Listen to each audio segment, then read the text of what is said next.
Everyone, welcome to my channel. तो बिना किसी देरी के शुरू करते इस ड्रामा का हिंदी एक्सप्लेनेशन का एपिसोड 23। एपिसोड के स्टार्टिंग में हम देखते हैं कि कैन बहुत ही ज्यादा उदास था सूजी को किसी और के साथ देखकर। इसलिए लिनोय को बताता है कि सूजी ने कभी भी मुझे अपना रूम नहीं दिखाया, पर पता नहीं कि उस पर्सन को अपना रूम दिखाने गई थी। इस पे लिनोय ने बताया क्योंकि तुम पूरे 2 महीने से गायब थे बिना सूजी को कुछ बताए, इसलिए वो तुमसे नाराज तो होगी ही ना। पर तुम टेंशन मत लो, मैं जियांग से इस बारे में बात करूंगी क्योंकि वो सूजी का भाई जो है। एंड देन नेक्स्ट सीन में हमें जिंगजिंग को दिखाते हैं जो कि एक बच्ची को लेकर आती है और लिनोय को कहती है कि क्या तुम प्लीज इसका ख्याल रख सकती हो। ये मेरे रिलेटिव की चाइल्ड है, पर मैं अर्जेंट वर्क की वजह से इसका ख्याल नहीं रख पाऊंगी, इसलिए प्लीज क्या तुम इसका ख्याल रख लोगी। जिसके लिए लिनोय मान जाती है। और फिर जैसे ही जियांग अपने घर के बाहर आता है तो ये डोर के बाहर ये दोनों बैठी हुई मिली। घर के अंदर आने के बाद जियांग ने पूछा कि ये बच्ची कौन है, जिस पे लिनोय ने बताया कि जिंगजिंग के रिलेटिव जिसका मुझे आज ख्याल रखना है। आज हम इसे भी अपने साथ घूमने के लिए ले जाते हैं, जिसके लिए जियांग मान जाता है। और फिर इनको दिखाते हैं कि ये एक जगह पर घूमने के लिए आए हैं, पर बहुत सारे बच्चे थे इसलिए वो बच्चे भी बहुत ही अच्छे से एंजॉय करने लगती है और उनके साथ साथ जियांग और लिनोय भी बहुत ही अच्छे से टाइम स्पेंड करते हैं। और यहाँ पर ये तीनों ही बहुत ही ज्यादा मस्ती करते हैं और बहुत ही ज्यादा एंजॉय करने के बाद जैसे ही ये लोग घर पर आते हैं तब जियांग लिनोय को बताता है कि बच्ची सो चुकी है। फिर लिनोय बोलती है कि मैंने डिसाइड कर लिया है कि हम 2 बेबीज करेंगे, जिससे कि वो दोनों आपस में ही खेलते रहे और हमें एक दूसरे के साथ टाइम स्पेंड करने का मौका मिले। फिर जियांग शर्माने लग जाता है और फिर जैसे ही ये दोनों किस करने लगे कि तभी उन्हें कुछ अजीब सी आवाज आई। और फिर जब वो दोनों देखने जाते हैं तो बच्ची पूरे रूम को खराब कर चुकी थी, जिस पे लिनोय बोलती है पर तुमने तो कहा था कि ये सो चुकी है।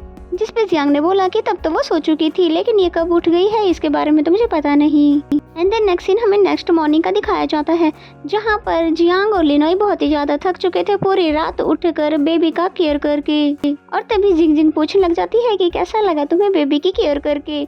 जिस पे लिनोय ने बताया कि मुझे कल उस बेबी ने बहुत ही बड़ा लेसन दिया है, क्योंकि मुझे पहले ऐसे लग रहा था कि बेबी 2 होने चाहिए, पर मुझे अब पता चला कि एक ही बेबी को संभालना बहुत ही बड़ी बात है। तभी जिंगजिंग ने उन्हें एक इनविटेशन दिखाया जो कि इनके रेस्टोरेंट के लिए आया है।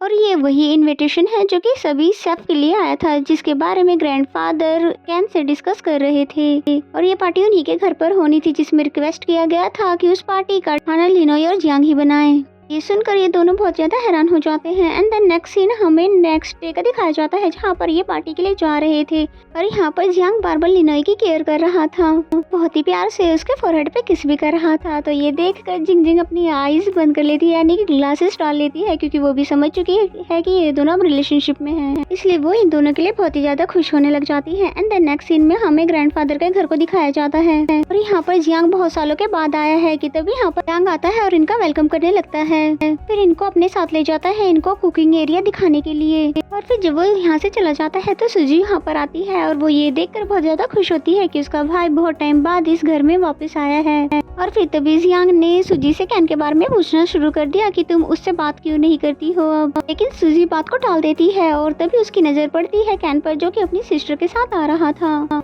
इसलिए कैन को जलाने के लिए वो मिस्टर काओ के साथ उसके सामने से गुजरती है, जिसे तो फिर कैन बस देखता ही रहता है। और बेचारा कैन तो बहुत ही ज्यादा जेलस होता है। एंड देन सूजी जब अकेली खड़ी होती है तो कैन उसके पास आता है और अपनी जैकेट उसको पहना देता है, जिसको सूजी ऐसा करने से मना भी करती है, लेकिन वो मानता नहीं है और फिर बोलता है कि बस मुझे तुम थोड़ा सा टाइम दो, मैं तुम्हें बता दूंगा कि मैं 2 महीने के लिए कहाँ गायब हो गया था। जिस पे सूजी गुस्सा होकर उसके जैकेट को उतार कर फेंक देती है और बोलती है कि अब मुझे जब तुमसे कोई रिलेशन ही नहीं रखना है तो तुम क्यों मुझे फॉलो कर रहे हो। फिर तो बेचारे कैन को बहुत ही ज्यादा बुरा लगता है और वो यहाँ से चला जाता है, लेकिन उसके जाने के बाद सूजी को भी बिल्कुल भी अच्छा नहीं लगता और अपनी कही हुई बातों को याद करके वो और भी ज्यादा बुरा फील करने लगती है कि तभी कैन वहाँ पर आता है और डायरेक्ट ही उसे किस कर लेता है और फिर बोलता है कि मैं तुम्हें खुद से दूर नहीं होने दूंगा और ना ही मैं तुम्हें किसी और के साथ कभी देख सकता हूँ। जिसमें सूजी कुछ भी नहीं बोलती है और इसका तो मतलब ये हुआ कि उसने भी हामी भर दी, यानी इनके बीच अब सब कुछ ठीक हो गया है। एंड देन नेक्स्ट सीन में हमें लिनोय और जियांग को दिखाते हैं, जो कि यहाँ पर प्लानिंग कर रहे हैं कुछ करने की, क्योंकि इनको आज यहाँ पर बहुत कुछ जो करना है। फिर जैसे ही लिनोय कुछ बाहर चेक करने आती है तो यहाँ पर कोई और नहीं बल्कि मास्टर कोंग होते हैं, जिनको लिनोय लेकर कहीं जाने लगती है, जिनका पीछा करने का तो बहुत ही ज्यादा ट्राई करती है मैनेजर जॉय, लेकिन कर नहीं पाती है क्योंकि यहाँ पर सूजी जो आ गई थी। और फिर वो मैनेजर जॉय से मिस्टर काओ को इंट्रोड्यूस करवा ही रही थी कि तभी यांग भी वहाँ पर आ गया, जिसके सामने सूजी ने मैनेजर जॉय को ड्रिंक ऑफर किया, लेकिन क्योंकि मैनेजर जॉय प्रेग्नेंट है इसलिए वो ड्रिंक लेने से मना कर रही थी।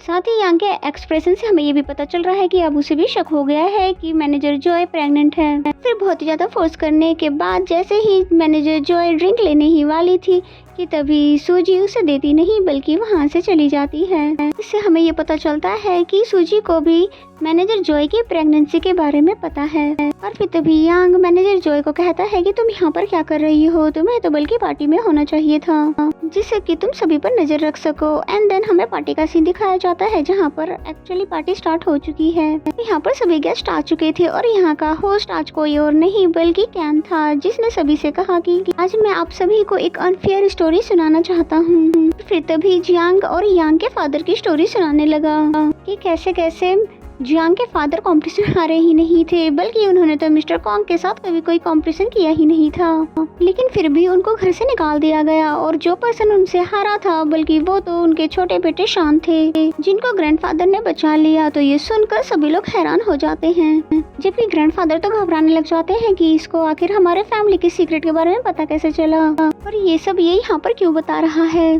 जियांग तो बहुत ज्यादा खुश होता है कि फाइनली मेरे फादर की इमेज आज क्लियर हो जाएगी। फिर तभी यांग बाहर आता है और उसने अपने फादर को जानबूझकर पार्टी में बुलाया है, लेकिन उसने ऐसा क्यों किया है ये हमें अभी नहीं दिखाया जाता है। और फिर मिस्टर शान को दिखाते हैं जो कि पार्टी में आ चुके हैं, लेकिन इनको बिल्कुल भी आइडिया नहीं है कि यहाँ पर अभी क्या हो रहा था। जैसे ही वो ग्रैंडपा को सूप देने लगते हैं तो वो सूप को फेंक देते हैं कि बेचारे सदमे में जो है उनकी फैमिली के जो सीक्रेट्स हैं वो बाहर आ चुके हैं।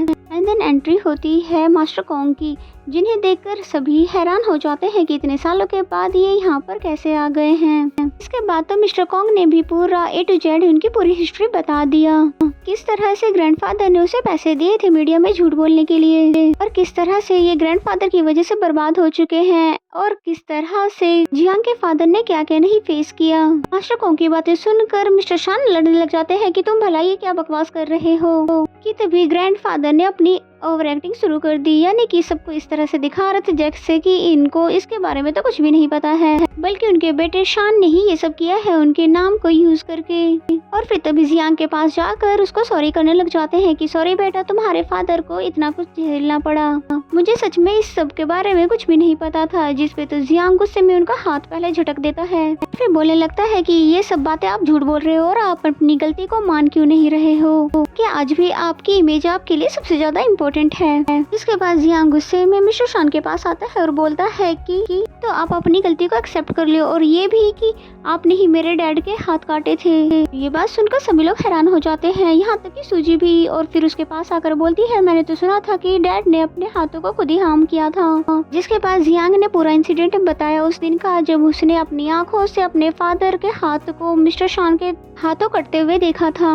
और फिर इन सभी बातों को सुनते ही सूजी को बहुत ही तेज गुस्सा आ जाता है कि भला तो आप मेरे फादर के साथ ऐसे कैसे कर सकते हो। और ये बात सुनकर तो ग्रैंडफादर भी हैरान हो जाते हैं कि उन्हें बिल्कुल भी आइडिया नहीं था कि ये शान इतना ज्यादा गिर जाएगा। और फिर पूछने लग जाते हैं कि तुम अपने भाई के हाथों को कैसे काट सकते हो, मैंने तुम्हारी जिद की वजह से उसे घर से निकाल दिया था, फिर भी तुमने क्यों उसके हाथ को काट दिया। जिसके बाद तो मिस्टर शान ने भी फाइनली सब कुछ एक्सेप्ट कर लिया और कहने लगे कि हाँ मैं शुरू से हमेशा से गलत ही था। जिसे सुनकर सभी लोग हैरान हो जाते हैं। जियांग बहुत ज्यादा खुश हो जाता है, लेकिन यांग बहुत ही आराम से बैठा हुआ था। और फिर ज्यादा ही गुस्सा करने की वजह से ग्रैंडफादर की तबीयत बिगड़ने लग जाती है, इसलिए उन्हें हॉस्पिटल लेकर जाया जाता है। यही यांग का प्लान था, क्योंकि उसे पता था कि जियांग और ग्रैंडफादर की लड़ाई के बीच में उनकी तबीयत खराब हो जाएगी, क्योंकि डॉक्टर ने उन्हें ज्यादा बोलने के लिए मना कर रखा है। फिर जब जैसे ही वो हॉस्पिटल में एडमिट होंगे तो यांग अपनी मनमानी कर लेगा और उनके रेस्टोरेंट को चैन रेस्टोरेंट बनाकर ही रहेगा, यानी कि वो अपना खुद का ब्रांड बना सके। और जियांग की टीम अब जाके इस बात को समझी थी। और फिर ये सभी लोग जैसे ही जाने लग जाते हैं तो भी यांग फुल एटीट्यूड के साथ इन्हें क्रॉस करता है,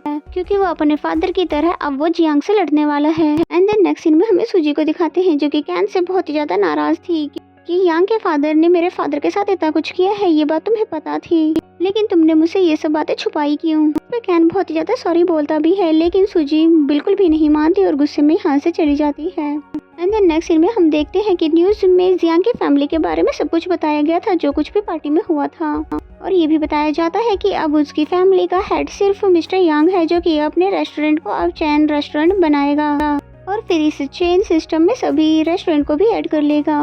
और ये सुनकर तो लिनोय को बहुत ही तेज के गुस्सा आ जाता है, लेकिन जियांग समझाता है कि अगर हमें यांग के उम्मीदों पर पानी फेरना है तो इसलिए हमें जल्द से जल्द सूजी के साथ कंपटीशन करना होगा। अगर हम कंपटीशन में सूजी को हरा देंगे तो इजीली हम ग्रैंडफादर के रेस्टोरेंट को क्लोज करवा पाएंगे। फिर लिनोय भी इस बात के लिए मान जाती है और ये दोनों बहुत ही ज्यादा खुश होने लग जाते हैं। और फिर कैन को दिखाते हैं जो कि सूजी को मनाने के लिए फिर से आया था, लेकिन सूजी उसको इग्नोर करके यहाँ से चली जाती है। और तभी कैन की सिस्टर वहाँ पर आती है और बोलती है कि तुम इस लड़की की वजह से खुद की बहन से दूर होते जा रहे हो। जिस पे कैन ने बोला कि इसकी वजह खुद आप ही हो और ना ही आप जियांग के साथ चीट करती और ना ही मुझे इस अनफेयर डिसीजन में मुझे ऐड करती। अगर आप ऐसा नहीं करती तो आज भी मैं आपके साइड ही होता और आपकी रिस्पेक्ट करता। तो ये सुनकर वो चुप हो जाती है। एंड देन नेक्स्ट सीन में हमें लिनोय को दिखाते हैं। जैसे ही वो अपने घर से बाहर आती है तो यांग उसके पास आता है और लिनोय से बात करने के लिए बोलने लगता है, लेकिन लिनोय मानती नहीं है। जिस पे जियांग बोलता है कि तुम्हें नहीं जानना है कि उस दिन नाइफ कॉम्पिटिशन में तुम जीती थी कि जियांग।